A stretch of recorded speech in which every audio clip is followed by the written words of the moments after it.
Breaking news, Miami Dolphins fans. Chris Grier has added a corner, Jack Jones. But that's not also the only corner he signed. Just a couple days ago, he signed Cornell Armstrong, who joins this Dolphins team after being drafted by Miami in the 6th round of the 2018 draft. We're going to go through each of these corners, talk about why they signed multiple and why it's not a player like Asante Samuel Jr. or Rasul Douglas, but we'll break down all of the news in today's show. This is why you subscribe to the channel, though, because we will have you covered whenever Miami Dolphins make any moves or any news drops. I'm on vacation. We're still making things happen here early on a Saturday morning. So join Dolphins Today for the top coverage on the team in YouTube.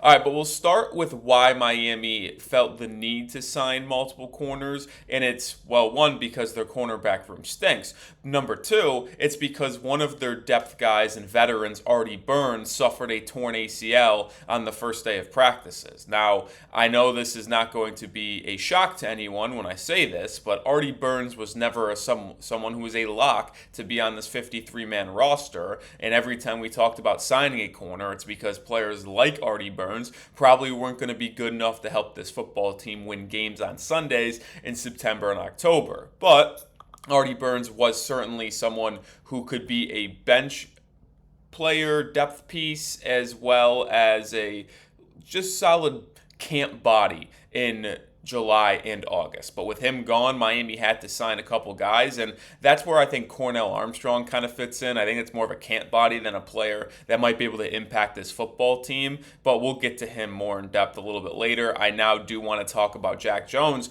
which, by the way, we said subscribe to the channel earlier in the show. On June 15th, I made a video talking about a cornerback Miami should look at to potentially sign. It was Asante Samuel Jr. I'm looking back at my script right now on June 15th because I know I talked about it. I said that Jack Jones could be an underrated corner that the Miami Dolphins could go out and sign. I knew it would be extremely cheap. It would be a one-year vetman deal, this is exactly what it happened for Miami. And Jack Jones has a lot of experience. He has covered and started a lot of games, 1,900 snaps, and his numbers are pretty solid. He's only given up a 60% completion percentage. He has 16 PBUs and 7 interceptions, and has only given up a 92.6 QB rating when targeted. This is also a big play corner. He hunts interceptions, and it does burn him at times. There's no doubt about it that he'll try to make a play, he'll try to jump an out route or jump a slant and a double move, gets him torched, and he's in trouble. But he's a guy with a ton of talent. He was drafted in the 4th round by the New England Patriots back in the day, and he got off to a really hot start in New England, but ultimately was released due to disciplinary actions, latched on with the Las Vegas Raiders, where he got off to a really good start again in the second half of the 2023 season. But in 24, he just was too much of a headache for the Raiders. He got benched in week 3 for lackluster effort. It's just not a good look for him, but he did lead the team in pass breakups and interceptions for that season, gave up 8 touchdowns as well. So like I mentioned, he'll make plays. He's really good when the ball is in the air coming at him, but he gives up a lot of big plays due to his liking to try to get an interception and take it back to the crib. But when you think about what Miami has at corner, I would argue that Jack Jones is the most talented cornerback on this Dolphins football team. I really would make that statement. And it's not like he's competing with a lot of people who have a lot of talent, so no offense to the guys on the team. But Jack Jones would have been a 1st or 2nd round pick, like Cam Smith was, I suppose, if he never had those concerns coming out of Arizona State. And the reason why it was such an interesting fit with him in Las Vegas is because he worked hand in hand with Antonio Pierce, who was the Raiders head coach, in Arizona State. So those two had a really good working relationship. And that's the one thing that gives me cause for concern here, is that if he had to get benched in Las Vegas playing for Antonio Pierce, who might have given him the best relationship that he could possibly have in the National Football League, you wonder if he's going to be able to make it work without Antonio Pierce. But that's a story for a different day. Do you like the signing of Jack Jones? Let me know. Type Y for yes, type N for no. Get your thoughts down in the comment section on if you're excited about Jack Jones in today's pinned comment. Now, I said this in June 15th. I'm looking back at the script again. I said he would be the most talented corner on the roster. There's a lot of baggage, unfortunately.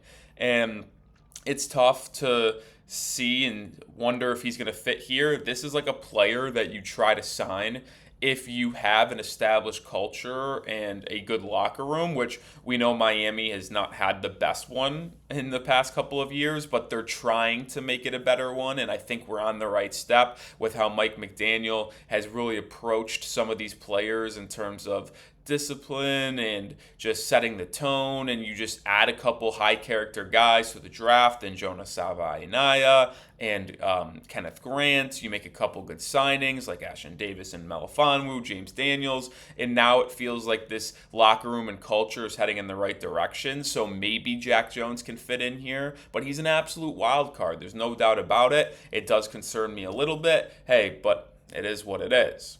All right, let's move over from Jack Jones now to Cornell Armstrong, because this player is really not going to impact Miami in a massive way, if at all. Like I mentioned earlier in the video, he was originally drafted by the Dolphins in the 6th round of the 2018 NFL Draft. He has bounced around between the Houston Texans, the Atlanta Falcons, and, he hasn't played football in a long time. Not to say he hasn't been on practice squads and trying to play, but he hasn't appeared in an NFL game during the regular season since 2022 when he was a member of the Atlanta Falcons. Now, he actually got a lot of play for the Falcons, had 33 tackles, and he was active. I remember actually covering the Falcons. Fun fact, that's where I started my career. Chat Sports was covering the Falcons. And, he was not very good. So the fact that Miami had to come back to sign Cornell Armstrong was a surprising one. He didn't play the past couple of years. This was amongst tryouts. They had a lot of people try out for the Dolphins team on the first day of training camp, and then Artie Burns got hurt, and then they ended up signing Cornell. C.J. Henderson, the former first-round pick and player who was really, really solid in the UFL this past year, was a player that Miami looked at to potentially sign. So they were clearly looking for cornerbacks. And a lot of you are probably then going to ask, well, why isn't it Rasul Douglas or Asante Samuel Jr.? It's a fair question to ask. A lot has come out between Rasul Douglas and the Miami Dolphins. And apparently, according to Josina Anderson, the Dolphins have offered Rasul Douglas a contract multiple times. They offered, obviously, a deal when they had him in their headquarters last April and May, which he declined. Barry Jackson has done an excellent job reporting that Miami has kept in contact and has been in active discussions and negotiations with Rasul Douglas, but nothing has materialized at any point. Josina Anderson reported that Miami offered Rasul Douglas another contract offer on Thursday, just a day after Artie Burns tore his ACL. So they spun the block and was like, all right, Rasul, we really want to sign you. Well, he declined it once again. Apparently, Rasul Douglas is receiving interest from multiple teams across the National Football League, which shouldn't surprise me. He's a veteran corner that has the capability to start. He had a really poor season for the Bills last year, having a QB rating of 124, He just didn't have a good year, but someone Miami clearly views as a good fit in their scheme. Now, the question we have to ask ourselves is, does signing Jack Jones just completely eliminate the idea of adding Rasul Douglas? Cornell Armstrong certainly does not, but if Jack Jones comes in and plays well in training camp and you trust that his head's on straight and could be a good player for you on a one-year deal, well then you're probably not going to sign another corner. So that's the fascinating thing here. If Jack Jones ends up working out, Miami's probably not going to sign an Asante Samuel Jr.